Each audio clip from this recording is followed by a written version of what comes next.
I was running a small family restaurant tucked into the hills of rural Tuscany. One evening, an American couple sat down and confidently ordered our famous local steak, a cut traditionally served almost blue. I warned them gently, explaining how it's meant to be prepared. They waved me off. When the steak arrived, perfectly seared, red at the center, the husband beckoned me over, staring at it like it had insulted him. "This isn't cooked," he said flatly. He demanded it be burned through and asked for bottled steak sauce to drown it in. I explained we didn't carry that sauce, and that the chef would rather quit than overcook that meat. They scoffed, accused us of being pretentious, stormed out, and later left a furious review about being served unsafe food. I stood there staring at the empty table, wondering how culture turns into a personal attack so easily. Back home in Toronto, I was once stopped by an American tourist asking for directions. I told him the museum was about 3 kilometers straight down the main avenue. His face froze. "Kilo in what?" he asked. Like I'd just invented a new language.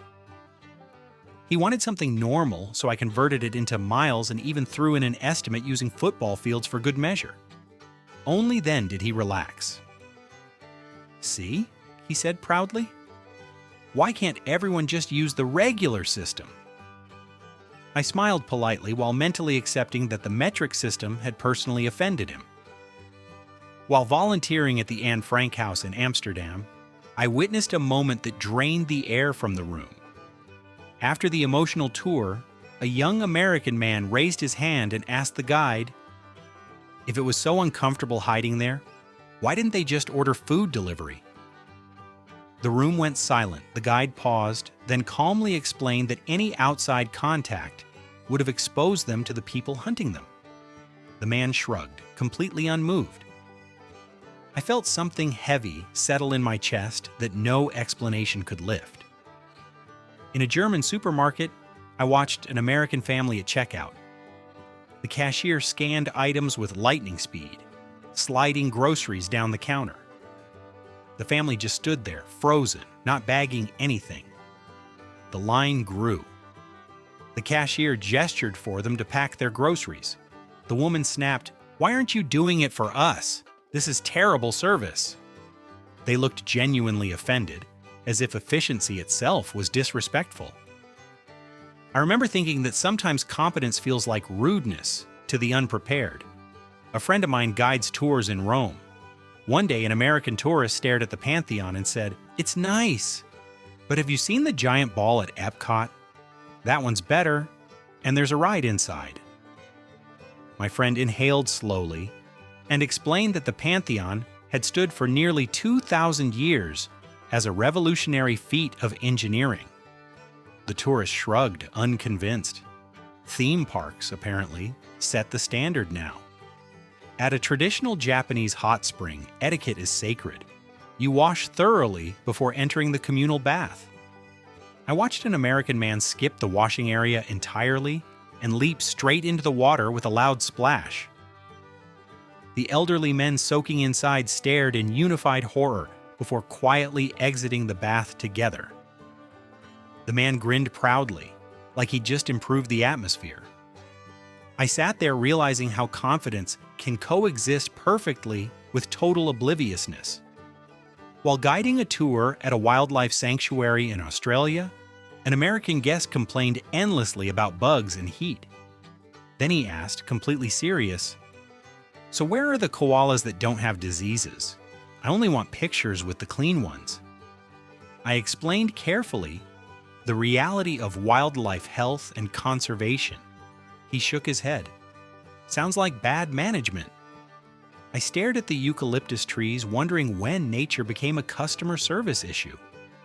In a quiet Irish pub during a traditional music session, the fiddle was mid-solo, haunting and beautiful, when an American tourist yelled, "Play Free Bird!" The music stopped. Every head turned. The man laughed, pleased with himself. The lead musician simply said, "Wrong country," and started a different tune. The tourist spent the rest of the night complaining about how no one could take a joke. On a train from Paris to Nice, an American woman spoke loudly on her phone. She complained about the food being too rich, the portions too small, and the lack of ranch dressing. "Even the cars and hotel rooms are tiny," she said. "They do this on purpose."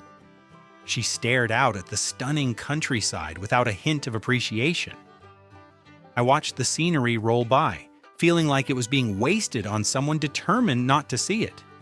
At a Bordeaux winery, a sommelier carefully guided a tasting of an expensive aged wine. After one sip, an American woman grimaced.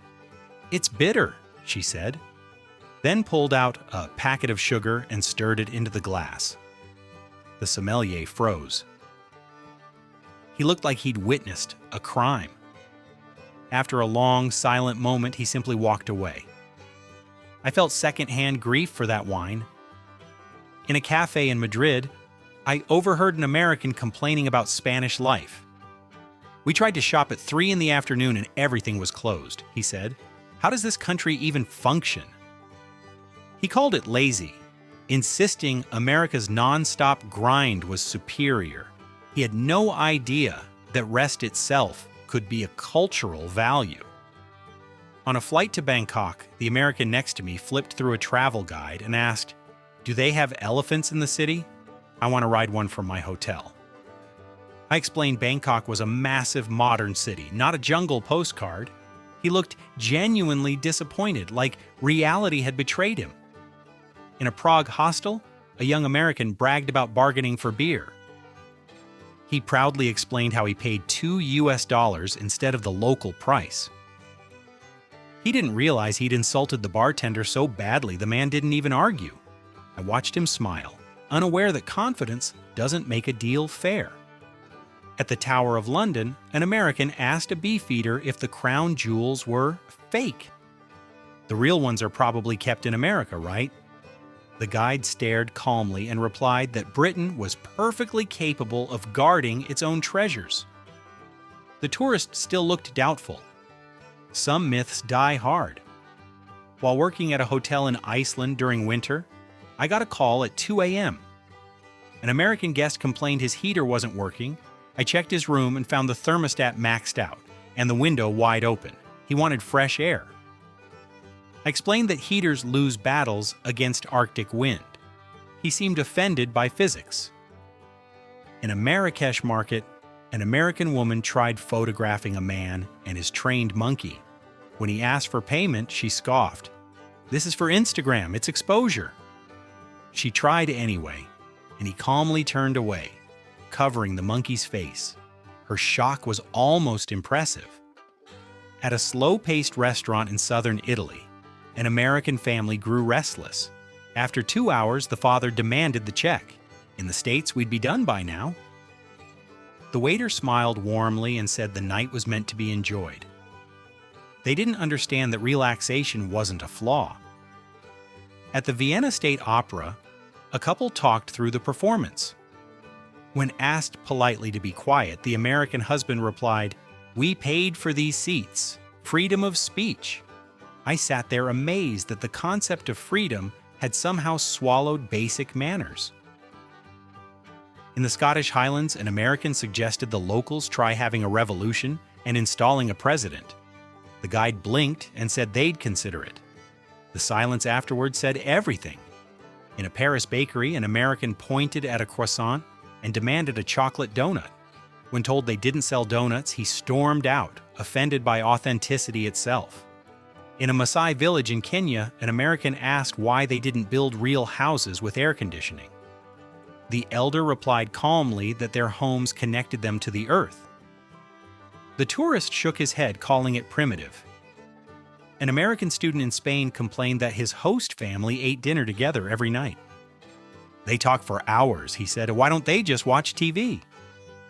He had no idea he was witnessing something rare.